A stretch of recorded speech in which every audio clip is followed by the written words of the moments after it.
بسم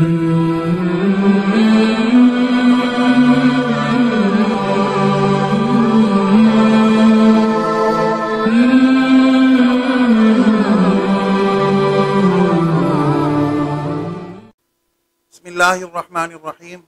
نحمد و نصلی علی رسول الکریم عن عائشہ رضی اللہ تعالی عنہ قالت قال رسول اللہ صلی اللہ علیہ وسلم اعظم الناس حقا علی المرأة زوجها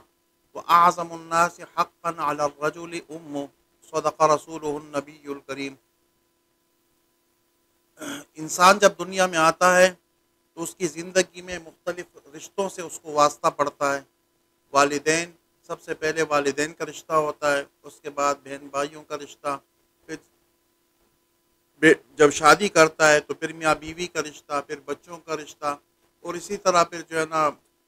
ماں باپ کے رشتہ دار ہوتے ہیں، ان کے ساتھ الگ رشتہ ہوتا ہے۔ یہ مختلف رشتوں میں انسان بندھا ہوا ہوتا ہے۔ اب ان رشتوں کی ترتیب کیا ہوتی ہے، کس کا حق کتنا ہے، کس کا حق زیادہ ہے اور کس کا حق دوسرے کے مقابلے میں کم ہے، تو اس حدیث شریف میں آپ صلی اللہ علیہ وسلم نے اس کی نشاندہی کی ہے کہ عورت ہے، اب عورت کے اوپر زیادہ حق کس کا ہے،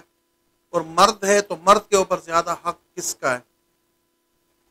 یہ عائشہ صدیقہ رضی اللہ تعالی عنہ اس حدیث شریف کی راوی ہیں۔ وہ فرماتی ہیں کہ آپ صلی اللہ علیہ وسلم نے فرمایا کہ اعظم الناس حقا علی المرأة زوجها، کہ عورت کے اوپر سب سے زیادہ حق جو ہے وہ اس کے شوہر کا ہے، کہ عورت کے اوپر سب سے زیادہ جو حق بنتا ہے اور سب سے زیادہ جس کا حق ہے وہ اس کے شوہر کا ہے۔ اور آپ صلی اللہ علیہ وسلم نے اسی حدیث شریف کے دوسرے جملے میں فرمایا وَأَعْظَمُ النَّاسِ حَقًّا عَلَى الرَّجُلِ أُمُّ، کہ شوہر کے اوپر اور مرد کے اوپر جو زیادہ حق ہے، سب سے زیادہ حق وہ اس کی ماں کا ہے۔ بیوی کے اوپر سب سے زیادہ حق اس کے شوہر کا ہے، اور مرد کے اوپر، شوہر کے اوپر سب سے زیادہ حق اس کی ماں کا ہے۔ میاں بیوی ان دونوں کا رشتہ اللہ رب العزت نے قرآن کریم میں فرمایا ہن لباس لکم وانتم لباس لہن، کہ اے مردو وہ تمہاری لباس ہے، عورتیں تمہاری لباس ہے، عورتیں تمہاری عزت ہے، وانتم لباس لہن، اور تم ان کا لباس ہو، تم ان کی عزت ہو۔ میاں بیوی کا رشتہ اللہ تعالیٰ نے اتنا قریب کا رشتہ وہ قرار دیا ہے، اور ماں باپ کے بعد جو سب سے زیادہ حق اگر عورت کے اوپر آتا ہے تو ماں باپ سے بھی زیادہ حق وہ شادی کے بعد وہ اس کے شوہر کا ہوتا ہے، اور شوہر پر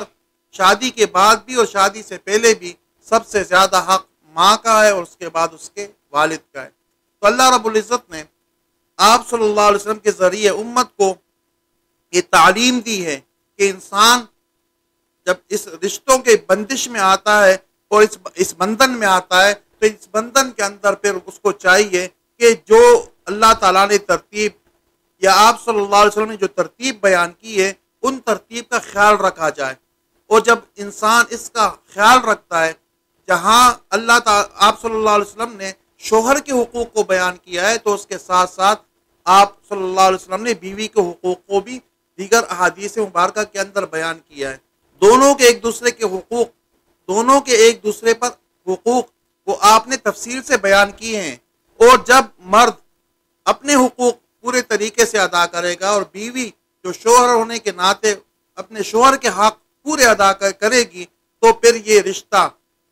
یہ جو ہے اس کے اندر دوام پیدا ہوگا، اور یہ جو زندگی ان کی ہوگی وہ خوشگوار زندگی گزرے گی، خوشیوں والی زندگی ہوگی، سکون والی زندگی ہوگی، چین اور راحت والی زندگی ہوگی، اور کوئی بھی شخص اس رشتے کے درمیان میں تیسرا بندہ آ کر کوئی اس قسم کی وسوسے یا شیطانی والی باتیں کر کے ان کے رشتے کو خراب نہیں کر سکے گا۔ تو جہاں شوہر کے حقوق آپ علیہ الصلوۃ والسلام نے بیان کیے تو بیوی کو چاہیے کہ شوہر کے حقوق کو ادا کرے، اور جو حقوق آپ صلی اللہ علیہ وسلم نے بیوی کے بیان کیے ہیں تو شوہر کو چاہیے کہ بیوی کے حقوق ادا کرے۔ ماں باپ کے حقوق آپ علیہ الصلوۃ والسلام نے جو بیان کیے وہ اپنی جگہ پر ہے، لیکن میاں بیوی کے حقوق وہ اپنی جگہ پر ہے۔ ایسا نہ ہو کہ ایک کے